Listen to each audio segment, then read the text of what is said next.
দক্ষিণ বৰদলৰ ৰঙিয়াৰ ওচৰৰ গাঁৱৰ এজন হুঠাম যুৱক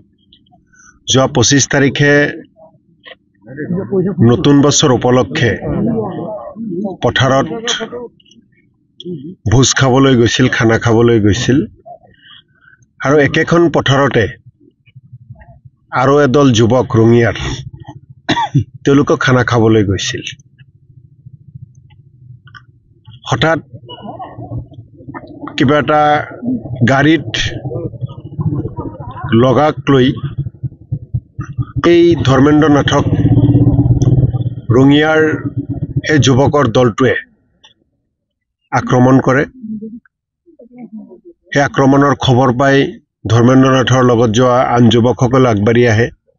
তেওঁলোককো আক্ৰমণ কৰে। আক্ৰমণ কৰি এনেকুৱাভাৱে মাৰধৰ কৰে, যি মাৰধৰ কৰোঁতে হিমাংশু কাকতি আৰু অনুজময় কলিতা এই দুজনৰ লগতে আন প্ৰায় 10-11 জনীয়া দল তেওঁলোকক মাৰপিট কৰা বুলি আজি এই ঘৰত আহি যিসকলে প্ৰত্যক্ষদৰ্শী তেওঁলোকৰ পৰা জানিব পাৰিলোঁ। আৰু 25 তাৰিখে ঘটনাটো হোৱাৰ পিছত যেতিয়া ঘৰৰ মানুহে গম পালে যে ধৰ্মেন্দ্ৰৰ লগত মাৰপিট হৈছে, সেই ঘৰলৈ উভতি অহা নাই। মাকে গৈ থানা পালেগৈ। থানাত যেতিয়া যাই দেখে যিসকল যুৱকে মাৰপিট কৰিছে সেই যুৱকসকলেও থানাত আছে। সেই যুৱকসকলে মাকক বহুত ভাবুকি দিয়ে, টকা পইচা বিচাৰে, গাড়ীৰ ক্ষতিপূৰণ বিচাৰে আৰু ভাবুকি দি মাকৰ পৰা 7,000 টকাও ফোনপে বা জিপেৰ যোগে তেওঁলোকে আদায় কৰে। আৰু মাকক আগত কৈছিল যে আপুনি টকা দিলে ল'ৰা ওলাই দিম। মাকে পুত্ৰৰ প্ৰতি মৰম স্নেহ, পুত্ৰক সোনকালে পোৱাৰ কাৰণে কি ঘটনা দিব লাগে নে নালাগে তাক নাচাই ল'ৰাক লাগে বুলি ভাবি লগে লগে 7,000 টকা আদায় দিয়ে। 7,000 টকা আদায় দিয়াৰ পিছত ল'ৰাক তেওঁলোকে নিদিয়ে আৰু কয় আপোনালোকে বিচাৰি লওক। তাৰপিছত বিচাৰ খোজাৰ কৰিলে ক'তো নাপায়। থানাত সেইদিনা আৰু এজাহাৰ দিবলৈ তেওঁলোকে পৰিয়ালৰ লোকে এজাহাৰ দিবলৈ গৈছিল, এজাহাৰ থানাৰ পৰা লোৱা নাই। গোটেই ৰাতি যেতিয়া বিচাৰি নাপালে, পিছদিনা থানাত তেওঁলোকে গৈছে, গাঁৱৰ মানুহ গৈছে, তাৰপিছত এজাহাৰ লৈছে দুপৰীয়া। আৰু 25 তাৰিখ 26 তাৰিখ এজাহাৰ লৈছে। তাৰপিছত বিচাৰ খোজ কৰি যোৱা 30 তাৰিখে এটা পুখুৰীত ডেড বডি পাইছে। আৰু তাৰপিছত 25-ৰ পৰা 30-লৈ পুলিচৰ যি ভূমিকা হ'ব লাগে, প্ৰশাসনৰ যি ভূমিকা হ'ব লাগে, কোনো ভূমিকা তাত নাই। আৰু এইকাৰণেই ভূমিকা নাই, আজি মই ৰঙিয়াত আহিছোঁ, এই গাঁওখনত আহিছোঁ বা এইকেইদিন বিভিন্নজনৰ লগত কথা বাৰ্তা পাতিছোঁ, যিকেইজন ল'ৰাই মাৰপিট কৰিছে আৰু যিকেইজন আছামী আজিৰ তাৰিখত পুলিচৰ হাতত গ্ৰেপ্তাৰ হৈছে, গোটেইকেইজন ৰঙিয়া বিধানসভা সমষ্টিৰ বিধায়ক তথা বিজেপিৰ ৰাজ্যিক সভাপতিৰ সুহাত স্বৰূপ গোটেইকেইজন ল'ৰা। আৰু যাৰ কাৰণে পুলিচে ভয়তে নাইবা পুলিচক নিৰ্দেশ দিয়া গৈছে তেওঁলোকৰ ওপৰত কোনো ধৰণৰ ব্যৱস্থা গ্ৰহণ নকৰিব,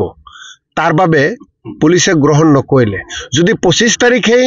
মাকৰ কথা মতে পুলিচে ব্যৱস্থা ল'লেহেঁতেন, যদি 25 তাৰিখেই মাৰপিট কৰা ল'ৰাকেইজনক থানাত তেওঁলোকে গ্ৰেপ্তাৰ কৰি তেওঁলোকক সোধপোছ কৰিলেহেঁতেন, আজি ধৰ্মেন্দ্ৰ নাথ জীয়াই থাকিলেহেঁতেন। গতিকে ধৰ্মেন্দ্ৰ নাথৰ হত্যাকাৰীকেইজন ইতিমধ্যে পুলিচে গ্ৰেপ্তাৰ কৰিছে ৰাইজৰ হেঁচাত। এই গ্ৰেপ্তাৰ পুলিচে কৰা নাই, এই ৰঙিয়াৰ ৰাইজৰ হেঁচাত, ধৰ্মেন্দ্ৰ নাথৰ গাঁৱৰ ৰাইজৰ হেঁচাত, আমাৰ কংগ্ৰেছ দলৰ সতীৰ্থসকলৰ হেঁচাত আজি পুলিচে গ্ৰেপ্তাৰ কৰিবলৈ বাধ্য হৈছে। আমাৰ বিধায়ক, ৰঙিয়াৰ বিধায়ক ভৱেশ কলিতা ডাঙৰীয়াই এই কথাটো গম পাইছে। লগে লগে যদি তেওঁ ব্যৱস্থা ল'লেহেঁতেন, লগে লগে যদি পুলিচক তেওঁ নিৰ্দেশ দিলেহেঁতেন যে কি ঘটনা আপোনালোকে তদন্ত কৰক, ল'ৰাটো উলিয়াই আনক, ক'ত আছে কি আছে, তেনেহ'লেও আজিৰ তাৰিখত ধৰ্মেন্দ্ৰৰ মাতৃয়ে আজি পুত্ৰ হাৰা হৈ কি অৱস্থাত বিচনাত পৰি আছে, এই অৱস্থা নহ'লহেঁতেন। গতিকে আমি কৈছোঁ ধৰ্মেন্দ্ৰ নাথৰ হত্যাকাৰীসকলক গ্ৰেপ্তাৰ কৰিছে আৰু এই গ্ৰেপ্তাৰ কৰা হত্যাকাৰীসকলৰ ফাঁচীৰ আমি দাবী কৰিছোঁ। ভৱেশ কলিতা ডাঙৰীয়াই 10 লাখ টকা পৰিয়ালৰ ক্ষতিপূৰণ দিছে। এই পৰিয়ালত মাত্ৰ এটাই ল'ৰা আৰু এজনী ছোৱালী। ধৰ্মেন্দ্ৰ নাথৰ দেউতাকে দিন হাজিৰা কৰে। ল'ৰা ডাঙৰ দীঘল হৈছে মাক দেউতাকে ভাবিছিল যে ল'ৰাই কাম কাজ কৰিব পৰিয়ালক পোপাল দিব এটা পৰিয়ালক পোপাল দিয়া সন্তানজন যেতিয়া কোনোবাই হত্যা কৰে সেই পৰিয়াললৈ কিমান অন্ধকাৰ নামি আহে এই কথা আমি সকলোৱে জানো মাত্ৰ 10 লাখ টকা ঘোষণা কৰাটো অত্যন্ত আমি হতাশ হৈছো এই ঘোষণাত এই পৰিয়াললৈ ভৱেশ কলিতা ডাঙৰীয়াৰ চৰকাৰক জৰিয়তে বা ভৱেশ কলিতা ডাঙৰীয়াই কি ধৰণে কৰিব নাজানো 1 কোটি টকা সাহায্য এই পৰিয়াললৈ দিব লাগে তাৰ দাবী আমি জনাইছো কোনো কাৰণতে ধৰ্মেন্দ্ৰ নাথৰ হত্যাকাৰীক যদি বিজেপি দলে বিজেপি চৰকাৰে ৰক্ষণাবেক্ষণ দিব বিচাৰে কোনো কাৰণতে মানি লোৱা নহয় আমি এইকেইদিন চাই আছো পুলিচে কি ব্যৱস্থা লয় আৰক্ষীয়ে যদি ভাবিছে ৰঙিয়া আৰক্ষীয়ে যদি ভাবিছে যে ৰক্ষণাবেক্ষণ দিব তেওঁলোকে কিন্তু মূৰ্খামি কৰা হ'ব কাৰণ কংগ্ৰেছ দলে ইয়াক বিধানসভাত ইয়াত দিল্লীৰ সাংসদত ইয়াক লৈ আমি বিভিন্ন কথাবাৰ্তাবোৰ আলোচনা কৰিম আৰু আহা বিধানসভাত ইয়াক লৈ কথাবোৰ আমি উত্থাপন কৰিম ধৰ্মেন্দ্ৰ নাথৰ হত্যাকাৰীৰ কি ধৰণে অগ্ৰগতি হল কোনো কাৰণতে যাতে হত্যাকাৰী হাৰি যাব নোৱাৰে আৰু তেওঁলোকে কোনো কাৰণতে জামিন পাব নোৱাৰে কম দিনৰ ভিতৰত চাৰ্জশ্বিটত কোৰ্টত তেওঁলোকে জমা দিব লাগিব আজি আপোনালোকক এইখিনিতে কলো আমি কিছুদিন বাৰচাই আছো যদি কিছুদিনৰ ভিতৰত ধৰ্মেন্দ্ৰ নাথৰ হত্যাকাৰীৰ উচিত বিচাৰ কৰি ধৰ্মেন্দ্ৰ নাথৰ পৰিয়ালক ন্যায় নিদিয়ে এই চৰকাৰে ভৱেশ কলিতা ডাঙৰীয়াই উদ্যোগ লওক ভৱেশ কলিতা ডাঙৰীয়াৰ নেতৃত্বলৈ হত্যাকাৰীসকলক ফাঁচি দিয়াৰ ব্যৱস্থা কৰক তাৰ কাৰণে ভৱেশ কলিতা ডাঙৰীয়াকো অনুৰোধ জনাইছো পৰিয়ালৰ লগত কথা পাতিলো ধৰ্মেন্দ্ৰ নাথৰ লগত একেলগে খানা খোৱা এজন যুৱকৰ লগত এইমাত্ৰ কথা পাতিলো আন দুজন যুৱকে আহি পৰিয়ালৰ লোকক অৱগত কৰিছে 10-11 জনী এটা দল একেলগে দলবদ্ধ হৈ তাক আক্ৰমণ কৰিছে এনেকুৱাভাৱে আক্ৰমণ কৰিছে ভাষা নাই এনেকুৱাভাৱে আক্ৰমণ কৰিছে গতিকে পৰিয়ালৰ লোকে যেতিয়া তেওঁলোকে জানিছে আৰু এই পৰিয়ালৰে ধৰ্মেন্দ্ৰ নাথৰ এজন সম্পৰ্কীয় ভাতৃ তেওঁ লগত আছিল তেওঁ নিজে দেখিছে তেওঁকো মাৰপিট কৰিছে গতিকে নজনক গ্ৰেপ্তাৰ কৰি তেওঁলোকে কেৱল হাত হাবতি বহি থাকিলে নহব ইয়াৰ লগত জড়িত থকা প্ৰত্যেকজনকে গ্ৰেপ্তাৰ কৰিব লাগিব আৰু এই হত্যাকাৰীসকলক ৰক্ষণাবেক্ষণ দিব বিচৰা সকলকো গ্ৰেপ্তাৰ কৰিব লাগিব এই তদন্ত যদি ৰঙিয়া পুলিচে যদি ভাবিছে অসম আৰক্ষীয়ে যদি ভাবিছে ইয়াতে সমাপ্ত নহয় প্ৰত্যেকজনৰ মোবাইল আছে প্ৰত্যেকজনৰ মোবাইল নম্বৰ আছে এই মোবাইলৰ জৰিয়তে কাক ফোন কৰিলে কোনে কোনে ৰঙিয়াৰ ওচিক ফোন কৰিলে ওচিয়ে কিয় এজাহান নললে সেই ওচিজনক কেৱল তেওঁলোকে বদলি কৰিছে তাতেই ভাবিছে হেক নহয় সেই ওচিজনৰ অৱহেলাৰ কাৰণেই এই ঘটনাটোৱে ইমান ৰূপ পালে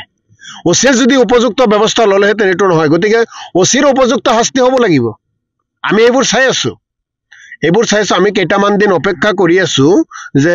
অসম চৰকাৰে অসম পুলিচে কি ব্যৱস্থা লয় উচিত ব্যৱস্থা নললে কংগ্ৰেছে হাত হাবতি নাথাকে এই কেইজন ডেকা লৰাই কেৱল এই ধৰ্মেন্দ্ৰ নাথকে হত্যা কৰা নাই বহু উদ্ভণ্ডলি কৰি থাকে ৰঙিয়াত বহু মানুহক তেওঁলোকে অত্যাচাৰ কৰি থাকে গতিকে এওঁলোকক কোনো কাৰণতে ৰেহাই দিয়া নহয় যদি পুলিচে ৰেহাই দিব বুলি ভাবিছে আমি কংগ্ৰেছ দলে কোনো কাৰণতে ৰেহাই দিব নিদিও যি পদক্ষেপ ল'ব লাগে আমি ল'ম আপুনি বিচৰা বাতৰি পাব কেৱল নিউজ 18 এপত নিউজ 18 এপ ডাউনলোড কৰিবলৈ স্ক্যান কৰক এই QR কোড গুগল প্লে ষ্টৰতো পাব এই নিউজ 18 এপ